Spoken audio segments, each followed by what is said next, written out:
Hirap namang makabiyahe ang ilang papasok sa trabaho sa Quezon City kahit na humupa na ang baha. May unang balita live si James Agustin. James! Igan, umupa na nga ang pagbaha sa malaking bahagi nitong Araneta Avenue dito sa Quezon City. Maliban na lamang doon sa ilang parts na gutter deep pa rin yung pagbaha ngayong umaga, pero nadaraanan na yan ng mga light vehicles.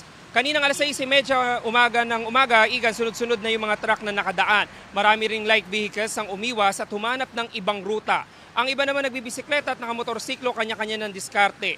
May mga tumirik pa kaya napilitang itulak ang kanilang motorsiklo. Karamihan ay papasok sa kanilang mga trabaho, tulad ng ilang aking nakausap na galing pang Valenzuela at Bulacan. Mahirap. Lalim kasi doon ng tubig. Abot-abot dito. Mahirap po talaga. May pasok po ngayon eh. Mahirap po magano. Kasi ba po kahit 10 daan ang baha eh. Ano nangyari sa motorsiklo nyo? Na tumirik po. Malalim po eh.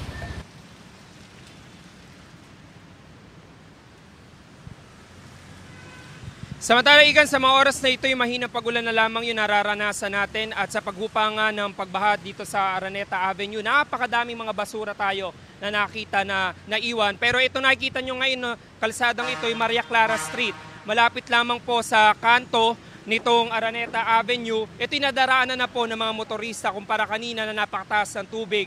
Yun nga lang, talaga napakadaming mga basura na nagsilutangan dito ngayong umaga. Yan muna yung latest mula rito sa Quezon City. Ako po si James Agustin para sa GMA Integrated News. Igan, mauna ka sa mga balita. Mag-subscribe sa GMA Integrated News sa YouTube.